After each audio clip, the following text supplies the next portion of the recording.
everyone. Welcome to the Name One Player podcast. My name is Nicole. I am your host. And before we get into the episode, I just want to say a huge thank you to every single person who has hit play today. Whether you are a returning listener or a new listener, thank you. I am so happy that you are here. The Name One Player podcast is a place for women to talk about the sports teams that they love without ever being asked to name one player on those teams, because that's annoying. It's annoying, and I'm not going to do that. What I will probably ask you, though, is to tell me about a funny time that somebody's asked you to do that, because it's not fun to be asked that question, but it is fun to laugh at the people who did ask you that question. That is what we will do instead. Today, we are switching things up. I have been talking about football a lot. I haven't gone back and looked at all the episodes because we did sneak Meg in there to talk about her career in baseball and strength and conditioning. But majority of the last, again, I would maybe say 6, if I had to guess, episodes were about football. And obviously, I love football with my whole heart and soul, but hockey season has started. So we are going to talk about hockey today. We are dispelling the what is it, the rumors, that's not the correct word, the myth that the Name One Player podcast is a football podcast, because we are not talking about football today. We talk about all sports here, and today we are talking about hockey. We have Lyss on today, and if you caught the last episode, in the conclusion of the episode, I was letting you all know about this episode today, and I referred to Lyss as a hockey expert, and I stand by that statement. Lyss knows her stuff.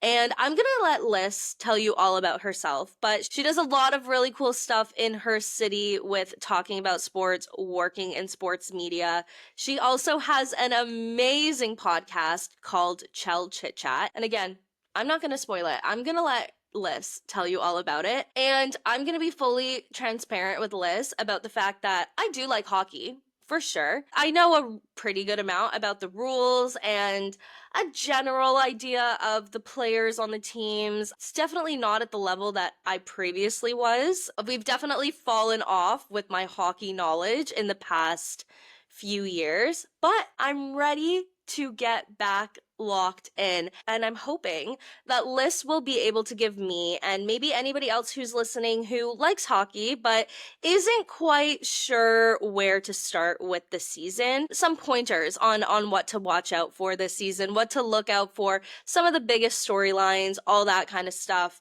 And Lyss does live in Winnipeg, so we are going to be touching on the Winnipeg Jets and her thoughts and her hopes for their season. You know what, I will give you a little bit of a spoiler. We will also talk about my love, Jonathan Toews. I love that man, and he is now on the Winnipeg Jets. So I'm excited to talk to Lyss about Jonathan Toews, see what her thoughts are on him, the fact that he is now playing in his hometown, which I didn't realize Winnipeg was his hometown. I think that is so fun. I absolutely love it when players go and play in their hometowns. That kind of hometown return in the major leagues, I think it's such a fun story. So we will get into all of that with Lyss. I'm super excited to talk some hockey. Again, it's been a long time since we've done that. I think maybe the last episode was after the Stanley Cup. I think I had Rachel back on, and then we talked about our predictions that we made at the beginning of the Stanley Cup playoffs. So yeah, fresh new season. Not gonna make any Stanley Cup predictions right now. I don't think. Maybe we will. Who knows? I don't know. We'll have to get into the episode to find out. So I think let's just hop in, shall we? All right, everybody, without further ado, please welcome Lyss.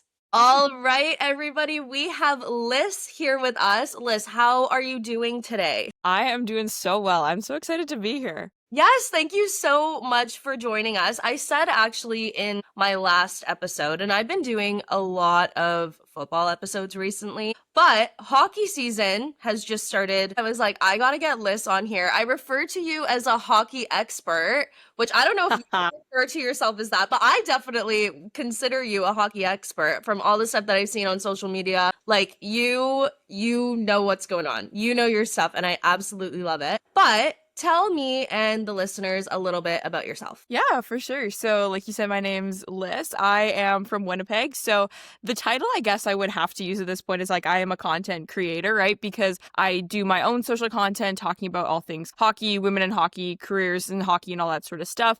And then, kind of the qualification that I base that on is that I'm a content creator in the Winnipeg Jets NHL kind of media space. So, I work for a company called Winnipeg Sports Talk, who I freelance with. And through them, I am a credentialed member of the media in Winnipeg for the NHL. So get to go to hockey games with the Winnipeg Jets, Manitoba Moose, all that fun stuff, and just talk hockey. It's kind of my favorite thing in the world, right? So that's kind of where I'm at, is I just make a ton of hockey content whenever I have, a spare second, always turning on a game, always looking for a new idea of something to do, whether it's with my own podcast or the group I work for and all that good stuff. And hockey's just kind of the consistent thread that weaves its way all the way through.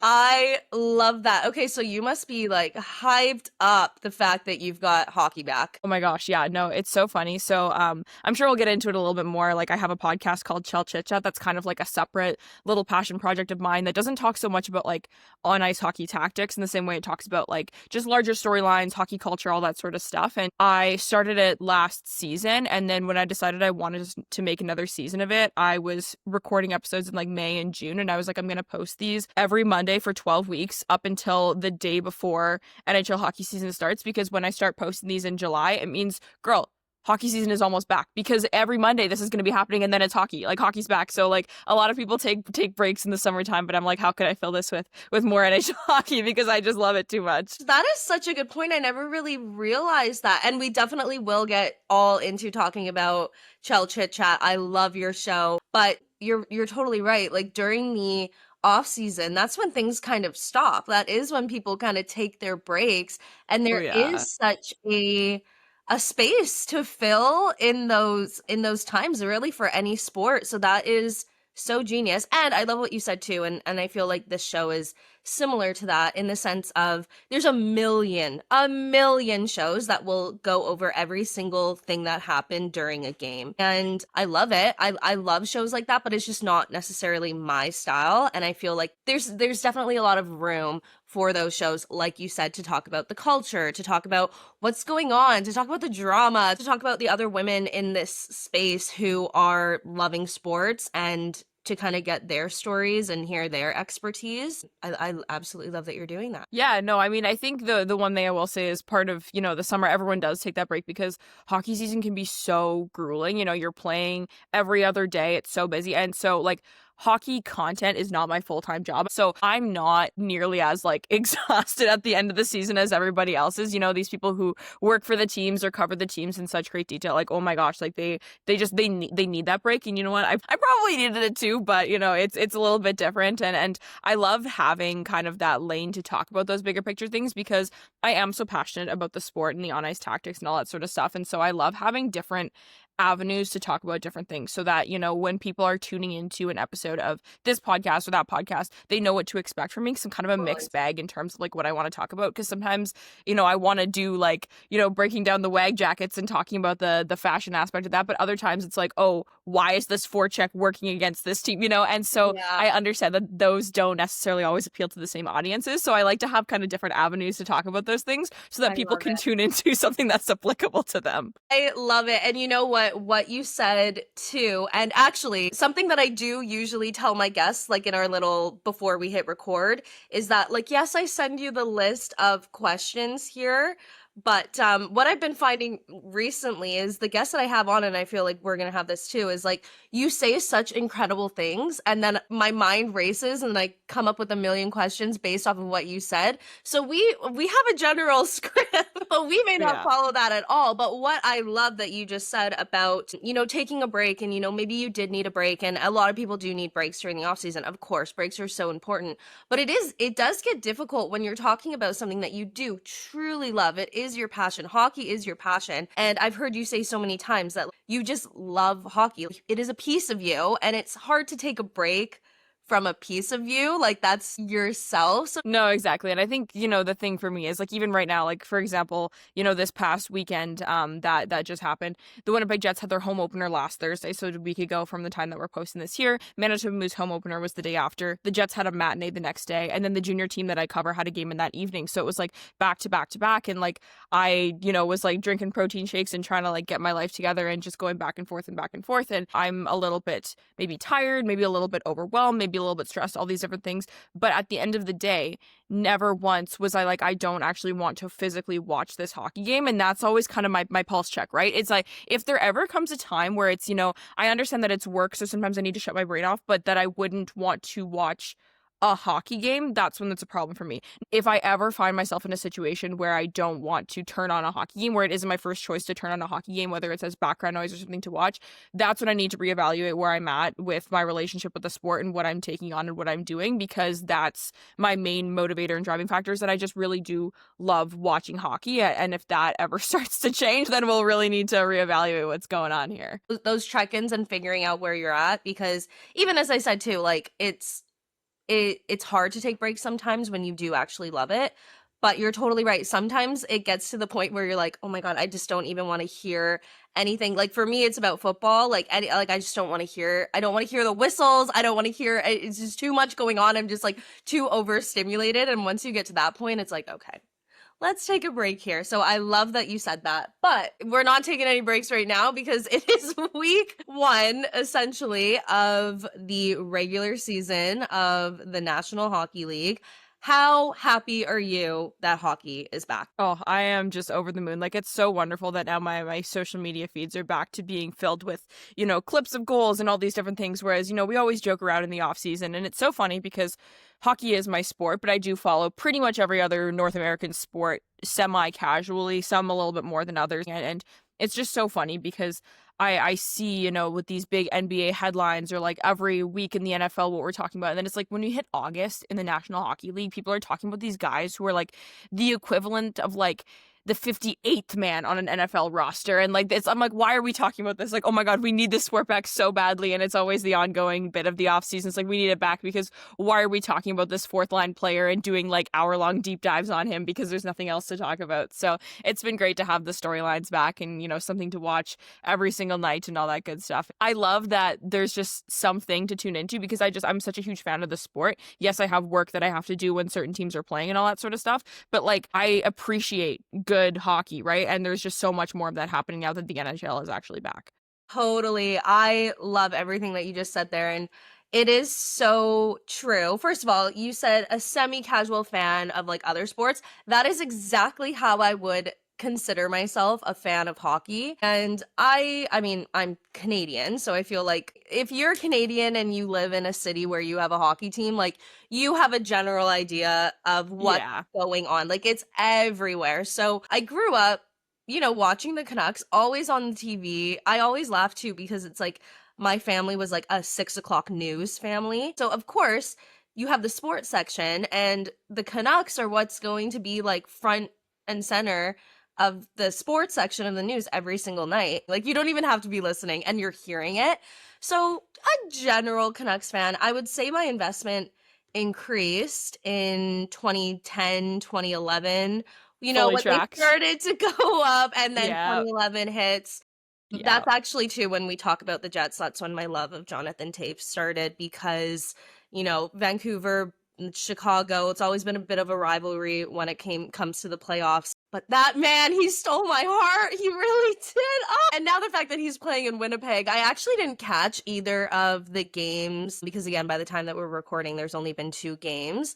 Congratulations on the win, though, yesterday. Thank you. Yeah. Very fun, very fun. But yeah, speaking of the Canucks, I actually was downtown when we lost Game 7 to the Oh my Bruins. God, to the That was Bruins. insane. Holy That was insane. smokes. I was young in 2011. I don't even know. I was in high school. I think I was in grade 11. So, like, I had no business being downtown during the middle of a riot. But yeah, there was just a different type of investment with the entire city. But I feel like a lot of people became hockey fans a little bit more on a different level. Just got a little bit more locked in after that year, myself included. But then they dipped down again, like the Canucks do, and I got a lot more invested in football. And you did raise a really good point about how hockey is every single day.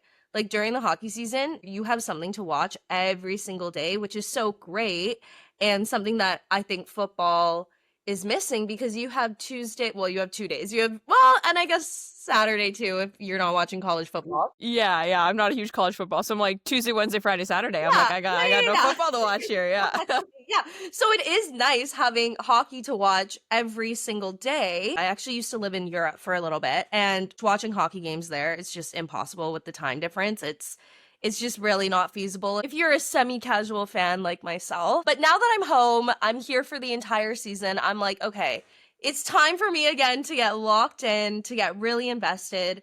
So, I wanted this episode today to kind of be talking about some of the bigger headlines for this season for the semi casual fan like myself, or somebody who's never watched a day of hockey, or somebody who watches every single game, does not miss anything.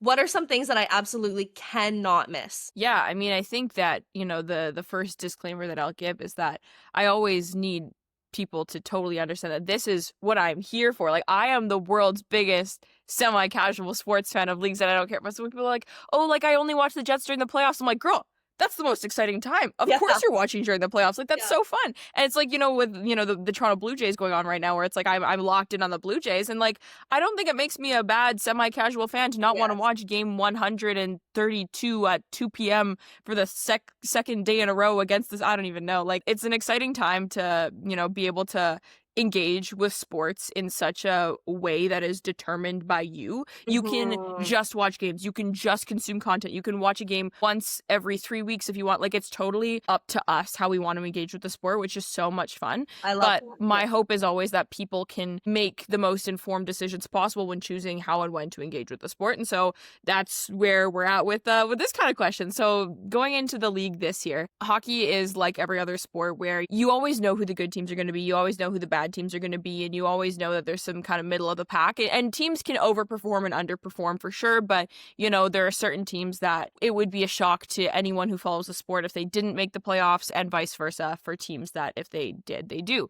But last year, the team that won the Stanley Cup, it was the Florida Panthers, and they won back-to-back Stanley Cups, which doesn't happen super often. It's a pretty rare feat. The Stanley Cup is one of the hardest trophies to win in sports because you have to win 16 playoff games, which is a ton. But their team going into this year is super injured. A lot of their best players are really injured. So I didn't know there that. is a chance that they're going to be good again just because they have so many good pieces, and you can use the classic hockeyisms of they know how to win and all that sort of stuff, but they're not nearly as much of a juggernaut going into this year as they were the last couple of years, because even the year before they won their first Stanley Cup, they made it to the Stanley Cup final, and the year before that, they've been really good for a while, and this is the worst iteration of the Florida Panthers we've seen in a couple years. So there is potential for someone else to really kind of step up and come in and everything. So it's kind of anyone's game, which it always is, but I think more so this year than in previous years. So that's kind of a really fun thing. But, the other team that's made the Stanley Cup finals in back-to-back years as well is the Edmonton Oilers. And the best player in the entire National Hockey League is Connor McDavid. And I don't think anyone's going to fight you on that.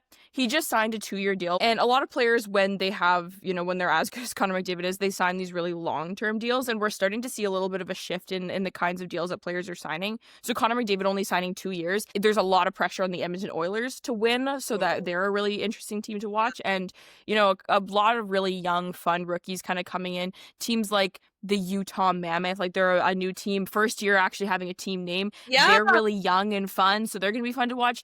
There is just so much to like about every single hockey team in terms of something to watch for, whether it's the team is going to be good or they have some really fun young players. Like, last year's first overall draft pick, Matthew Schaefer, is already playing, which is something that is kind of unique to hockey.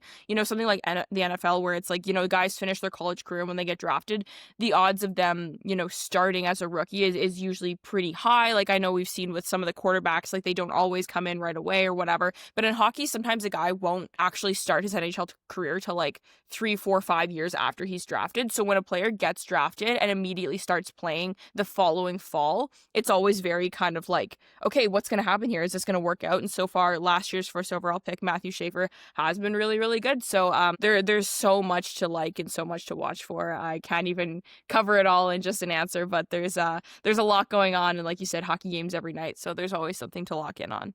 Okay, well, I love that. I mean, that's a really great place to start. One, I mean, I watched the Canucks lose to the Oilers yesterday, unfortunately. And yeah, they just looked good. The Oilers, like, they just look good. And you mentioned something previously too about how you'll have a lot of people say to you, like, oh, I don't really watch a ton of hockey. Like, I really just watch more during the playoffs. And you're like, well, yeah, like that's great. That's the Yeah. best time to watch hockey. Like, it's the playoffs. You have the best teams playing against each other. You're gonna get the best hockey. And I remember I actually posted a TikTok about this because, again, too, like, being a bit more of a casual fan, and especially during football season, I'm not watching the Canucks as often, especially too, like, later in the football season. And once we start getting into playoffs with football, the Canucks are lower on the list, which hopefully I can change this year. But I kind of acknowledge the fact that I'm watching playoff hockey, and I'm not sure what round it was. I know I was watching Edmonton though, and I was like, this hockey is so good. Like, watching hockey at this level, and like, I'm not watching a Canucks game anymore. I'm not used to watching hockey at this caliber because I'm used to watching the Canucks. Like, if I'm ever going to put on a game, I'm putting on a Canucks game. And so interesting too what you said about the Florida Panthers. I didn't realize that they were so injured, and obviously injuries are never good. I hope they heal up, and I hope they can get back on the ice soon. But you're totally right. It puts things in a completely different, it just opens up the whole league, which is definitely interesting. And then you said too that there's some teams that you just know are going to be good. There's some teams that you know aren't. And then some that are in the middle. So I'm curious about your kind of middle ground teams. Who do you think, not even necessarily a contender? Like, I think contender, is going to be good. So who do you think are some of the teams to watch out for, because they're getting to the top end of the middle ground teams? So I think that, hockey, there are 32 teams in the National Hockey League, and they're kind of split into 2 conferences, and then each conference is 2 divisions. So 4 divisions in the National Hockey League. And playoff seeding is decided based on like points within your division, right? So I circled the Atlantic division, and they are a fascinating division because that is the division that the Florida Panthers are in. So those injured Okay. Florida Panthers. And then basically every single other team in that division technically could make the playoffs, so Cool. like some are more likely than others, but they're all pretty good. But a lot of divisions, oftentimes you'll have like 1, 2, or 3 kind of like bottom feeder teams that are kind of just like a non-issue when you're talking about like who's going to make the playoffs and everything. This is the Toronto Maple Leafs, who have been a really good team for a long time, but they lost one of their best players this offseason, so we're not sure what's going to happen there. The Ottawa Senators kind of fit the bill of that question you asked, of kind of like an up-and-coming team that's sort of coming out of that bottom feeder. Because, like, again, looking at the Atlantic Division for the last like 10 years or whatever, there was a period of time where it was like you kind of just like wrote off the Ottawa Senators because you're like, they're just bad. And that's not the case anymore. They're a really kind of fun team to watch, and they're getting better. The Montreal Canadiens, kind of same situation where they're getting better. Buffalo Sabres, they're kind of one of the more cursed teams in the National Hockey League. I put them into a category, I don't know if you want to call them like the Jacksonville Jaguars or something like that of the National Hockey League. They're just like, Yeah. yeah, it's definitely not the equivalent of their local NFL team by any means. So, but they're another team that, again, if they were in a different division, there's a chance that they really step it up this year. So the Atlantic Division, every single team that I just mentioned, and then I guess the ones that I'm forgetting and haven't said yet would be the Boston Bruins, the Tampa Bay Lightning, who also are fascinating teams. Every single team in that division has the potential to have a really interesting year. So basically any team in the Atlantic is one that I would be circling. And then maybe on the other side of the coast, looking into the Western Conference, kind of a similar similar situation in the Central Division, but less so all 8 teams being competitive, and more so they have about 5 or 6 teams that could genuinely be like really, really good. Winnipeg Jets won the President's Trophy last year. They had the best record of any team in the National Hockey League last year. And then the Dallas Stars and the Colorado Avalanche are really, really strong as well. And then Minnesota and St. Louis and Utah are all like young and getting better and that sort of thing too. And they could take a really big step this year. So they have like 6 good teams in my opinion. So it's going to be really, really interesting to watch kind of all of those teams listed there. Okay. And you know what? It's so interesting too what you said. And I mean, I think every sport kind of has this. Like if you think about not performing as well and then getting the higher draft pick and then picking better, like of course, every single sport is going to be cyclical in that sense of, you know, not doing as well and then slowly being able to build up their team. But that's so interesting that you said too. And I didn't really necessarily think this. Again, the last time that I really, really, really was like cheering for the Canucks and knowing a lot about what was going on with the team was 2011 to 2014-ish. But how you're saying like the Florida Panthers are just, they've won the Stanley Cup twice in a row now, but even before then, they were doing really well in the playoffs. But when I was watching hockey, the Florida Panthers, they were like just, they were a bad team. Like they were like kind of a team that like would be considered like the Jags, like how you were saying. But it is so cool and fascinating, honestly, to see that evolution of the teams. It makes me feel old, and it also just makes me be like, feel a bit more disconnected, but excited in the same sense to see what the difference is and to know that I'm getting a different era of hockey. But you did say that you work for Winnipeg Sports Talk and you follow mainly the Jets. So I'd love to hear your thoughts about their season, anything that you're looking forward to, any expectations that you have for them, any predictions. Yeah, hockey's a weird sport because they play 82 games over the course of a season. This is actually the last year that they'll be doing that. And then they're going to be playing 84 games next year. So It's a long regular season. There's a lot of hockey going on. And on any given night, any team can beat any team. Like, it's really, obviously, there are Vegas money lines of certain teams are our favorites, but, like, they're all pro hockey teams. One-off games happen all the time, whatever. But then when you get to the playoffs, usually the better team ends up coming out after a 7-game series. And the Winnipeg Jets have been a good regular season team. They've done well over the course of those 82 games for the last couple of years. They made it all the way to the Western Conference Final in 2018, and they have only missed the playoffs once since then. Like, they've been one of those like perennial kind of like good teams, but not great. And last year they won the regular season, right? I mentioned before they won the President's Trophy, which means they had the most points which you accumulate from winning games of any team in the league last year, which, was an impressive feat, don't get me wrong, but the Winnipeg Jets have had some playoff woes. They have not been able to perform in the playoffs. They haven't had all these different performing pieces that do well for them in the regular season weren't playing at the same level in the playoffs. So going into last year, there were a lot of question marks around that, especially their goaltender. Their goalie is a guy named Connor Hellebuck, and if you don't follow hockey, they give an award at the end of the year for who's the best goalie, and Connor Hellebuck has won it 3 times in his career. Yeah. He actually won the league MVP, which hasn't happened for a goaltender since Carey Price won it years ago. Like, it's a very, very rare award to get. That's how good of a player he is. And he's basically the worst performing playoff goaltender in the modern era. Like, it's ridiculous what happens when the playoffs start. So there were a lot of questions around him. He had a really, really rough first round, but the Winnipeg Jets were able to kind of pull off the first round. Because again, they got the worst opponent that they could possibly get. So they should have won. And they did. It was very close. The Game 7 against the St. Louis Blues will go down in hockey history books as one of the greatest comebacks ever. And then Connor Hellebuck started to get a little bit better in the second round. They were playing against the Dallas Stars, who's a division rival for them, and the team was looking better. But then they lost, and then it was over. And then this offseason, a lot changed for the team. So they lost Nikolai Ehlers, who's one of their best players. They brought in, like you said, Jonathan Taves and some other random pieces here and there. They have a bunch of injuries going on right now. Their captain is injured. A guy I would consider to be their second best defenseman is injured, and all kinds of different things. So the expectations are high for the Winnipeg Jets this year because they were the best team in the league last year, and they continued on their path of having less than optimal playoff performance. And the team, in my opinion, looks worse on paper this year than it did last year. So they have some really, really heavy shoes to fill. But like we said, there's the cycle of being really good and rebuilding. They're definitely not considering themselves to be in that position right now of wanting to rebuild, of wanting to kind of get the high draft picks and the young pieces. They want to win. This is a team that wants to win right now. So it's going to be really interesting to see if they can actually do that, if these new pieces are going to fit in. The team that they had last year they had the exact same group of forwards as they did the year before, which is so rare in the National Hockey League. There's a lot of turnover that happens in the league. So they know each other very well. It's a very like team-oriented team. So the fact that they have a lot more new pieces this year is going to be really interesting to see if it works with the team chemistry and if they're able to kind of continue along the path that they're trying to go down right now. Okay. Okay, that sounds really exciting then to follow along with that because yeah, it sounds like it's really up in the air and Oh, yeah. gosh, I mean, it would be so interesting too to just with really every team once you get into the playoffs, like the science and the psychology behind why teams just shit the bed when it comes to playoffs. They I'm a do. Miami Dolphins fan, so like it's a problem for me. It affects my life greatly.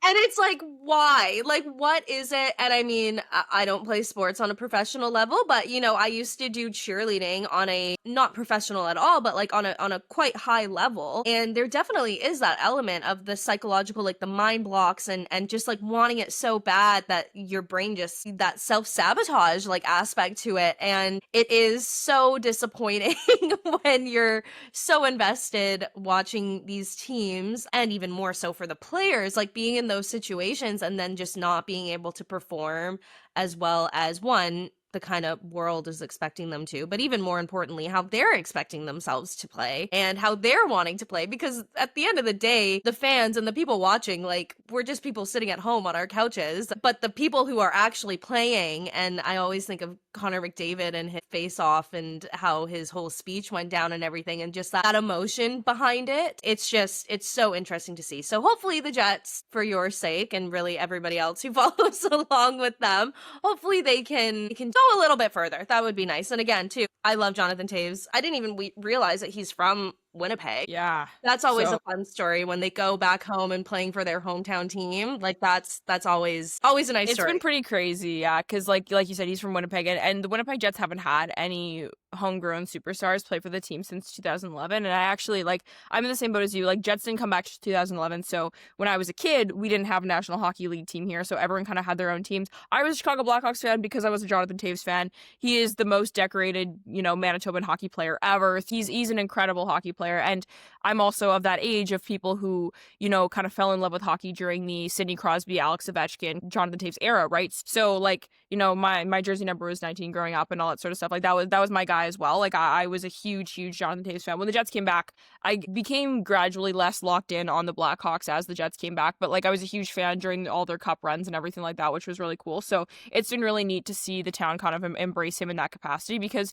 he's always been well respected by people in Winnipeg just because of how decorated he is as a player and everything. But yeah, just the fact that, he's been away from the game for as long as he has. He hasn't played hockey in 2 years, choosing to come back with his team. He's the type of player that tends to, if we're talking about the Ovechkins and the Crosbys, a lot of those guys do tend to play their entire careers with one team. And the fact that he chose to come back, not with the Chicago Blackhawks, but to play for his own team, there's no disrespect to Chicago Blackhawks. I know that he adored his time there and has nothing but good things to say about the fans and the community and everything like that. But it feels special for the little bro who is Winnipeg, right? Where, someone has chosen to come back and want to win a cup with this group, right? Because that's what a lot of the players who have come here lately, the players always say that. I get that, but this is a group that you could genuinely get behind it and be part of something really special. They have a lot of the pieces that are there. So it's been a really, really cool past couple of weeks, months. Like it's really crazy, going to the locker room, doing media with Jonathan Toews, and it's like, listen, like I it's not always that linear, but if it weren't for this player, I don't know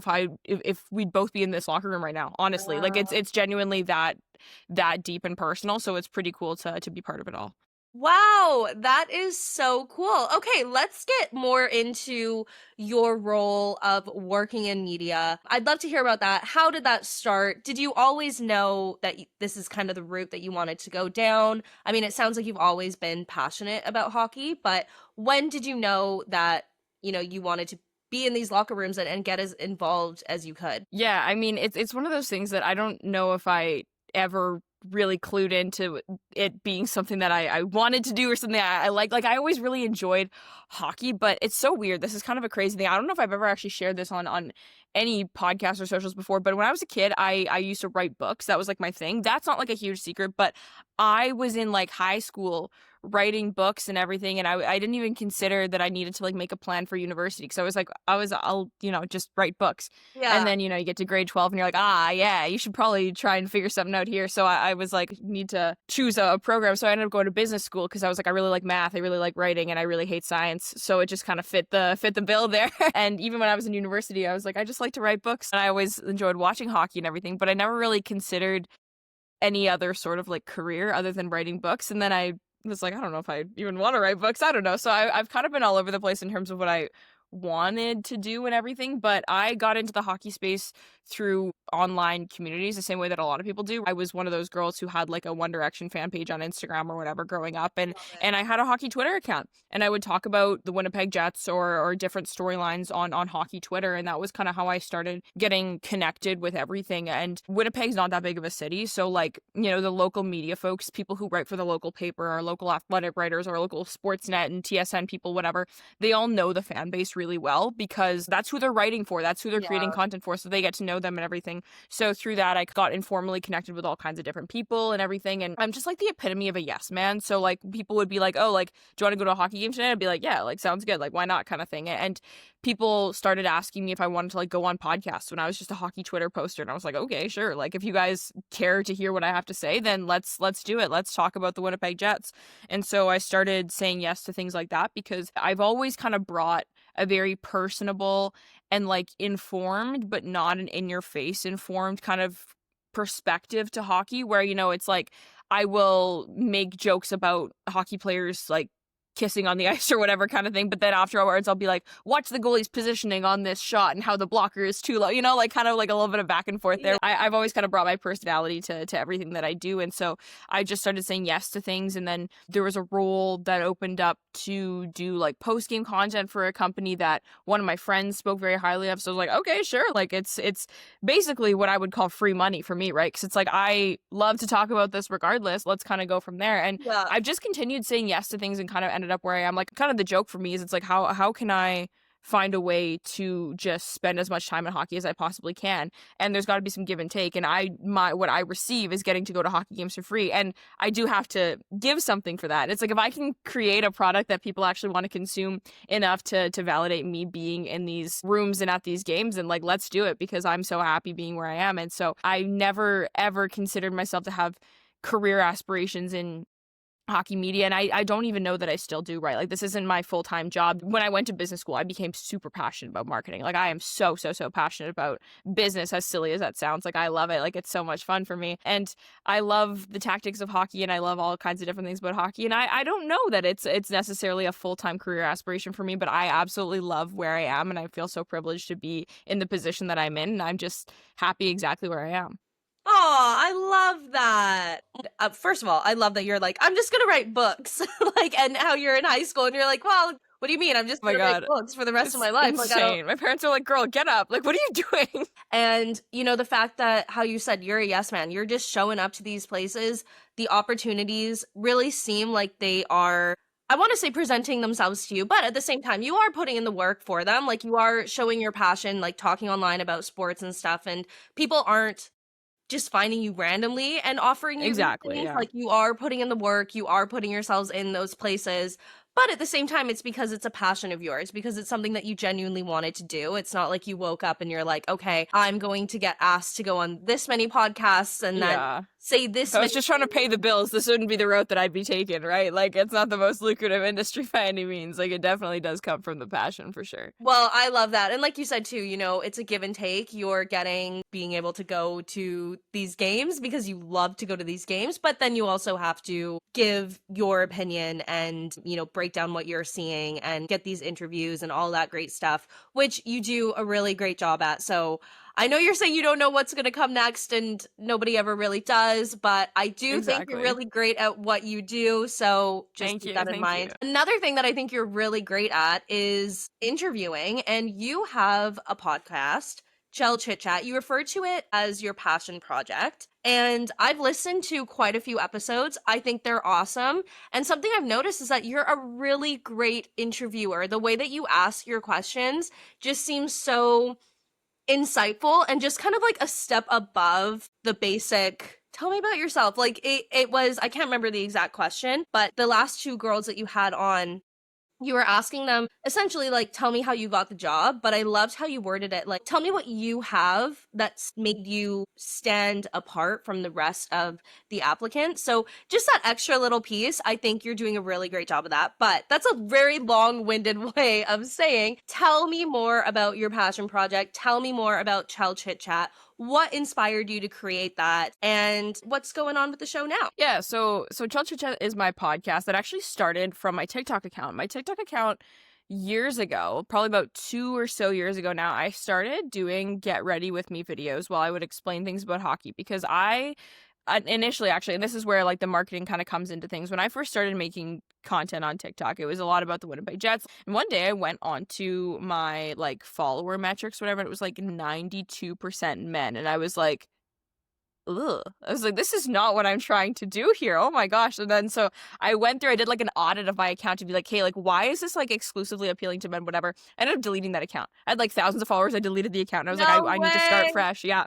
And I was like, I'm going to start fresh and start talking to the audience that I want to talk to. And very proud to say that I'm about 75% female following on my TikTok account now. So let's absolutely go there. But Love it. Love it. I started this podcast a while ago, and it basically just sits down with a bunch of women in the industry, and every episode is titled How to Something. And what I wanted to do is kind of create resources for people who are just trying to get a little bit more involved in hockey and take kind of another step. So whether it's I've heard about the sport and I want to start watching, or I am at this point in my career and I want to get a promotion. Like there's a full spectrum of ways that this can be contributing to people. And it actually kind of comes full circle to kind of one of the first things I talked about on this episode today with you, Nicole, where we talked about the whole idea of we live in an age where people can kind of consume the content that they want to in the way that they want to, which I think is so cool. And one thing that, I talked about how the Winnipeg market is so small. I've had so many good coffee chats and like conversations with people at practice and all these different like one-on-one FaceTimes with people that I respect in the industry so much. And I acknowledge that I have so much privilege in being able to get to the rink and be living in the market that I want to cover and all these different things. And I have met so many cool people through social media and all this different stuff. And I've learned so much from my conversations with them. And I'm like, I want other people to learn from these conversations too.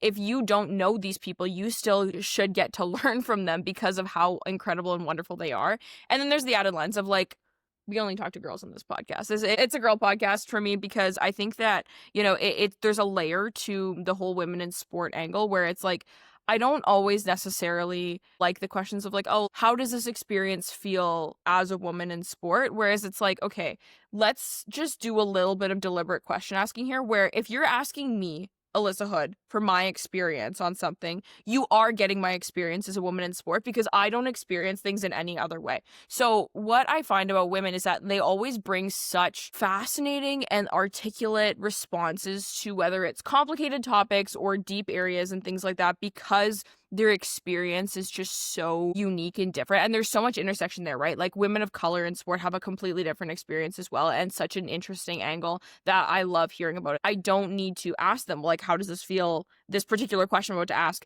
as a woman of color. Whatever your answer is to the question, it's going to be as a woman of color because you don't live in any other world or other intersection. So, trying to learn from so many people that I just think have such deep and interesting experiences with the space and perspectives. And so I bring them in to talk about things that are very specific to their areas of expertise and interest and everything. And, it's an uphill battle for women in sport. It's an uphill battle for so many different underrepresented groups in sport. But, the kind of group that I fall under is the woman in sport angle. So I relate to some of the challenges that a lot of these women are going through as well. So that's kind of what I choose to niche down on and platform on my podcast. So we just kind of talk about stuff. We've talked about all kinds of random stuff from the professional player aspect to working in journalism, working in social media, jersey design, scouting, mental health, WAGs. We've brought like all kinds of different people on to talk about kind of where their experience is at with hockey. And they're people that I respect and profoundly enjoy listening to them talk about their experiences in the sport. So it's really cool to have a chance to get to do that. And I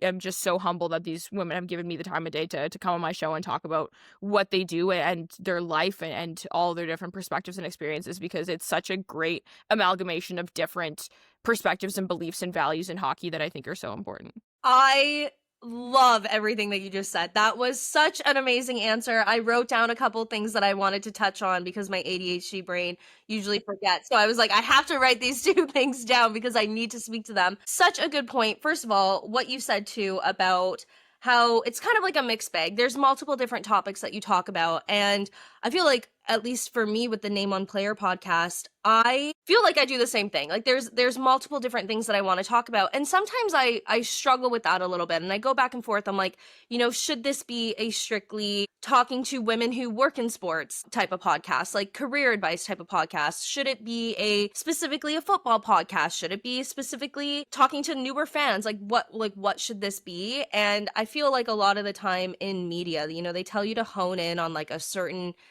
topic, a certain niche.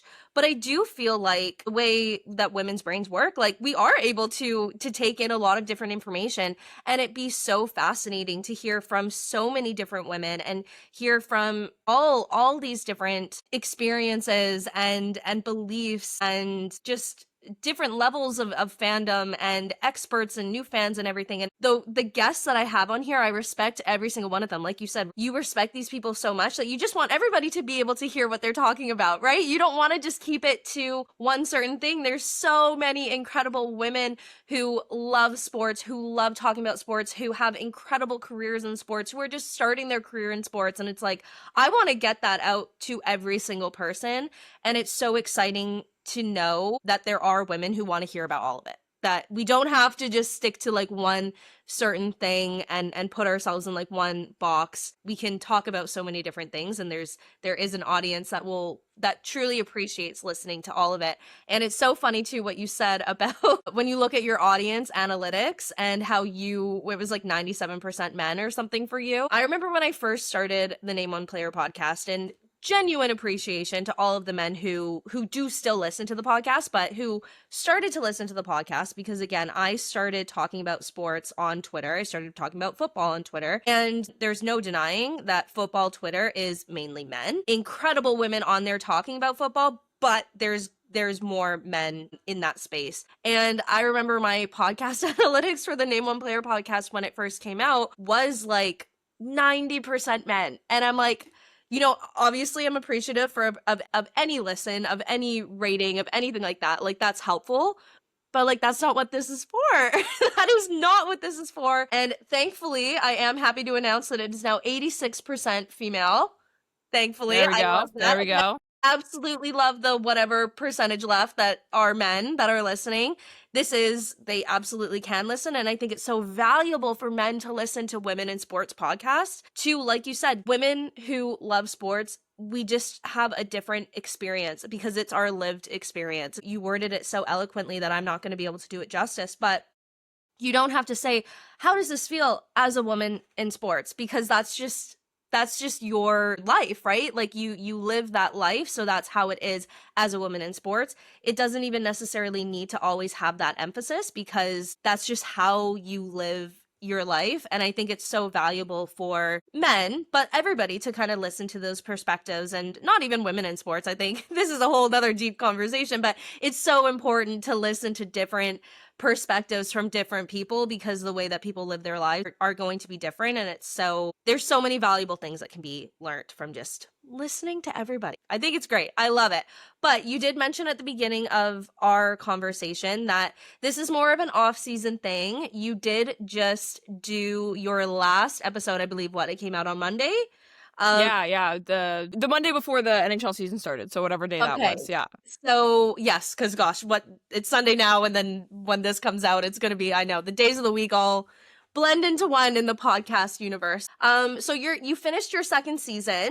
Do you have any idea of what's gonna come next for Chell Chit Chat? Yeah, I mean, I think the one thing is that it started as, more like asynchronous social content, like shorter form video content of like, hey girl, like I'm gonna show you this new like really cool Tarte mascara that I got, but also we're gonna talk about what an offside is because the random graphics that you're finding online are not very helpful. So let's just like chat right here. So that sort of stuff I do want to try and keep up with and everything like that. But the podcast I'm very passionate about it, and like my dream with it, this might be kind of a weird workaround answer, but like I don't necessarily want everybody who listens to the podcast to want to listen to every single episode, because the whole thing is that the resources are there for you for what you need wherever you're at. So like if you have no interest in like marketing, social media content creation, if that episode's not for you, I'm not going to be offended for that. The whole idea Totally. is that if you're for everybody, you're for nobody, and I get that. So like Love I that. would be wrong in saying that every episode is for every hockey fan, and that's not where I'm at. If you listen to episodes 1, 2, and 5 and you don't listen to 3 and 4, I'm not going to be bothered or upset by it, because I know that your time is valuable and I want you to listen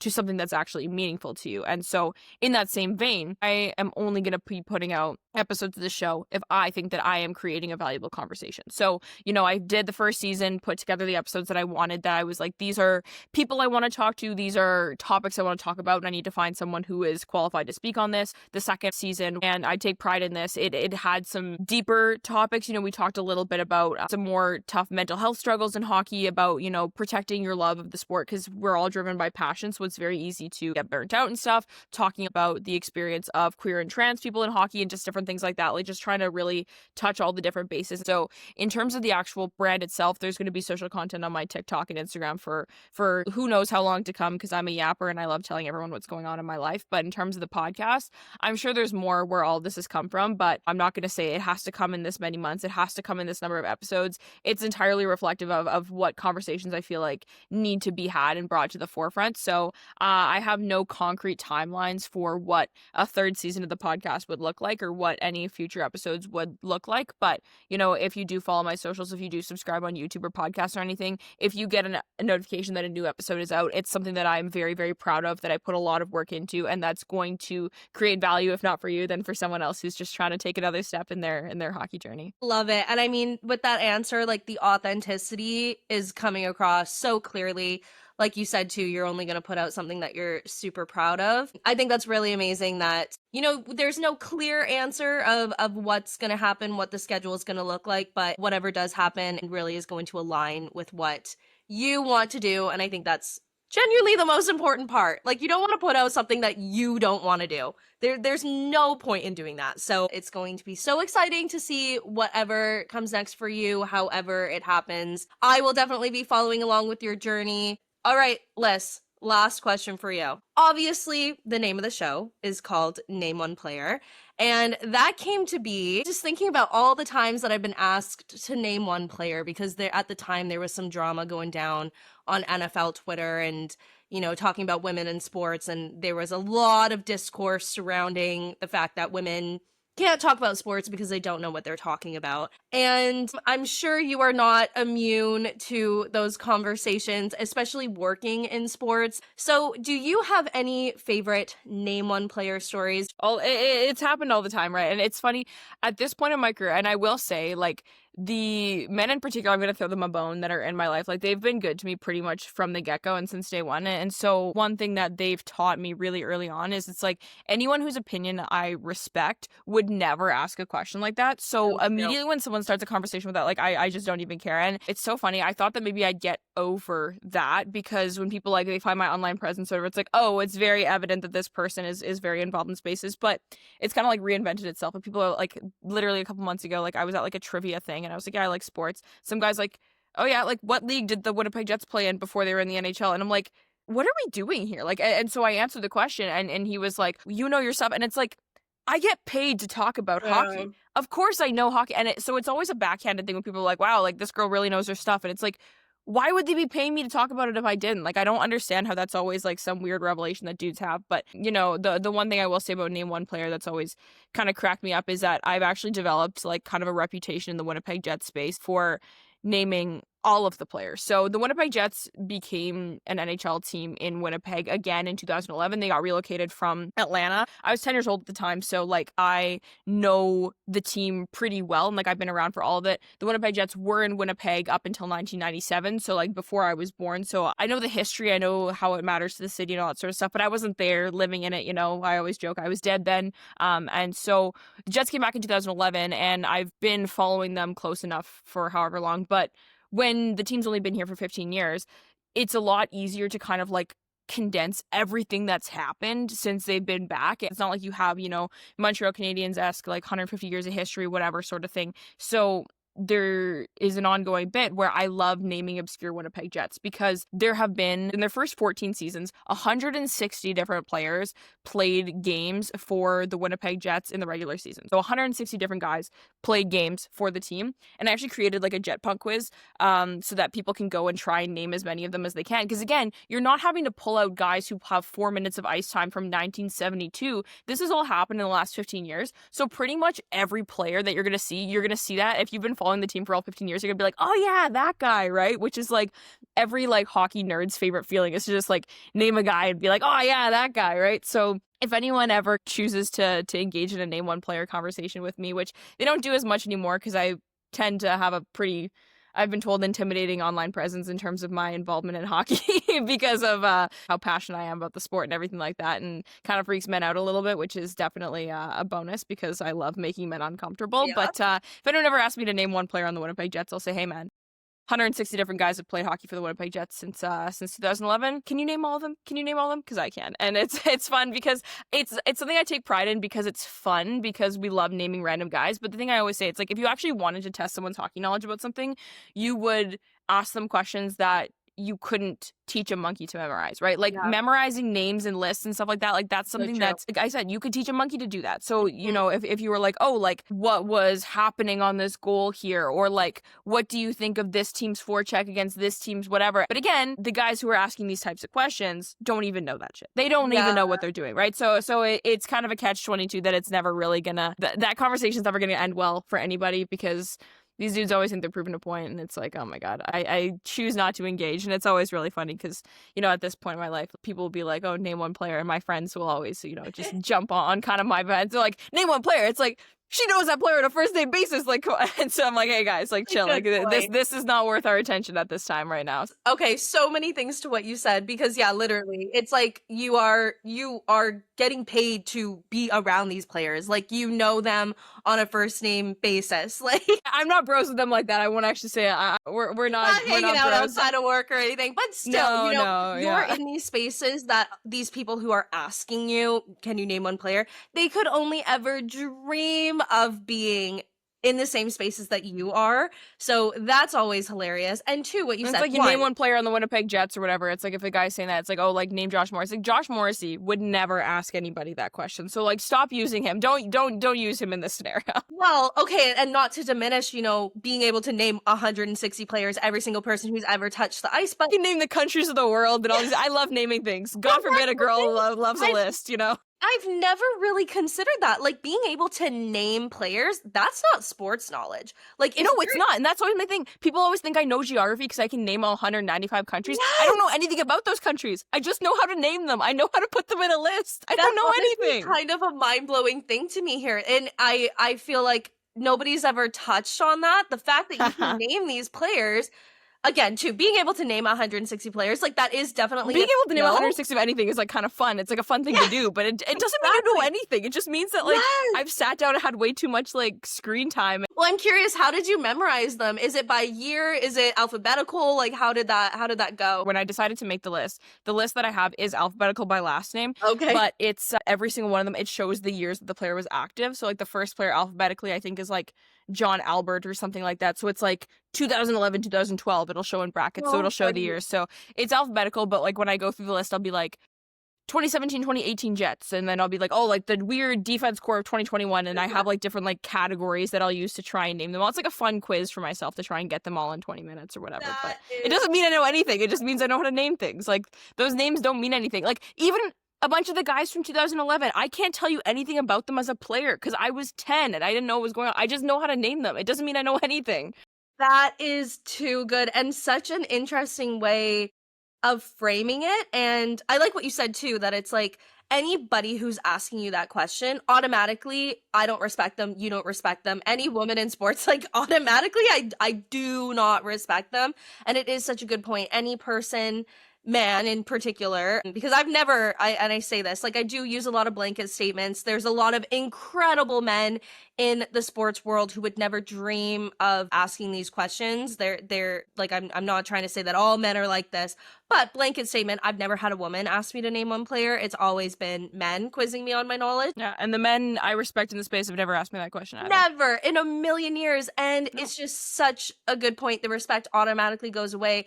But it's like that, me naming all of the players. I can name all of the Minnesota Vikings players from the last, I mean, not every single Minnesota Vikings player that's ever played. I'm not quite on your level there, but That's but too many years of a sports team. that doesn't show my knowledge. And it's like, I'm gonna start, instead of, it's always been a running joke, like asking them to name one player, being like, look, like, if you don't know the players, like, Google is a really good resource. But no, I don't want to know if you know the players. I want to know about, tell me why this was a really good route to run and why this run wasn't a good route to run against this team's defense. Like, tell me, I want to know about that. The secret third thing here is that it's like, and even if you can't name the player, name the route, talk about this, know the blood type of the offensive coordinator, it's like, God forbid you want to sit down and watch a hockey game and talk about it online with your friends. Who cares? The world keeps spinning. No one's gonna die. Let's leave it alone. Well, excellent point, Lyss. Thank you for bringing that up. Hopefully you don't get asked that anytime soon, because I imagine, is it time consuming to list off all the players? The timer I give is 20 minutes. I can do it in about 15 if I'm really locked in. So, but yeah, it's more time than I need to be spending on that. That's for sure. Well, thank you again. Incredible answer. And again, I don't think I've ever considered that. Yes, it is cool to be able to name the players, but anybody can name, if you put that memorization to use, you can do it. I love it. I absolutely love it. Well, Lyss, again, thank you so much for coming on. This has been an amazing conversation. This episode, though, definitely has me excited for hockey. I don't know what games are on tonight, but I'll be locked in, especially because the Minnesota Vikings, they're on a bye week this week, so I have nothing to do today. Yeah, Jordan Addison's on my bench this week, so. Okay, well, you know what? He hasn't been doing as well. I guess he's had a couple didn't he get benched because he went exploring in London on their international game or something? I don't know what's going on. I am the world's most casual football fan, but all I know is that Aaron Jones Sr.'s on my IR, and I dropped Adam Thielen, and I need Me too. yeah. Well, and you know Jordan what? Addison's got to step up. I feel like it's our quarterback issues, though, because they're not that. Once that gets figured out, I think Addison will have some bigger plays for you there. JJ's a super flex in one of my leagues too, so I'm hoping that he picks it up. All right, well, Lyss, thank you so much again for joining. I hope you have a lovely rest of your week. Again, I'm so excited to see your content surrounding the Jets, just surrounding the league in general, and to see potentially what comes up with Chell Chit Chat. Who knows? I'm just excited to see your journey and how it unfolds. Thanks so much for having me. I appreciate you taking the time as well. Of course. Thanks, Lyss. Thank you so much to Lyss for joining us. What a fun episode. I am so excited for hockey. Hearing Lyss talk about the hockey season is just gotten me so hyped up. I am ready to go. I am ready to get invested in, I think it's safe to say the Canucks. I think it's safe to call the Canucks my team. But also just follow along with the league. Like Lyss was saying, this seems like a year where it's not really clear on who the absolute best teams are going to be and who the bottom teams are going to be. This definitely seems like a season where anything can happen. And we love that. What's playing in my head is Ellie Goulding's Anything Can Happen. Maybe I should make a TikTok edit to all of the teams and to that song. Not that I've ever made a TikTok edit in my life, which, complete tangent, but shout out to the people who do that.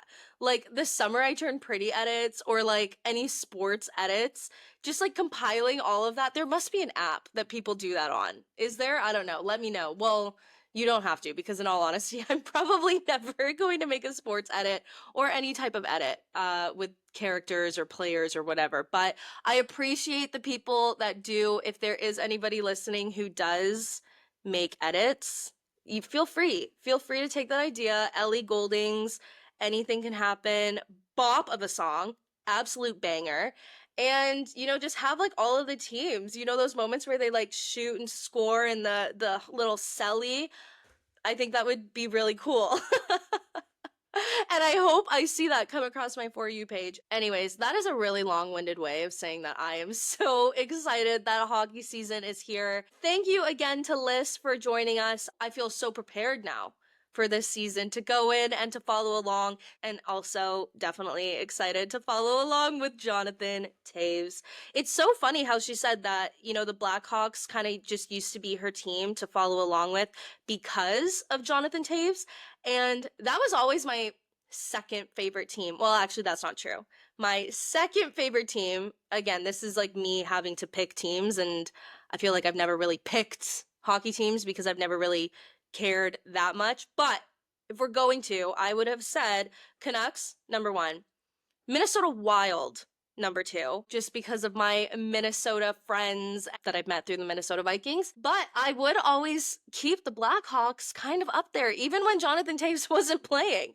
I had a soft spot for them because of Jonathan Toews, but it was always a bit of a tumultuous relationship. That might be too strong of a word considering the fact that I really wasn't paying that much attention to hockey. So maybe controversial. I don't know. The city of Vancouver, there is a bit of a rivalry with the Blackhawks due to our playoff history with them, but I loved them because of Jonathan Toews. I loved that man.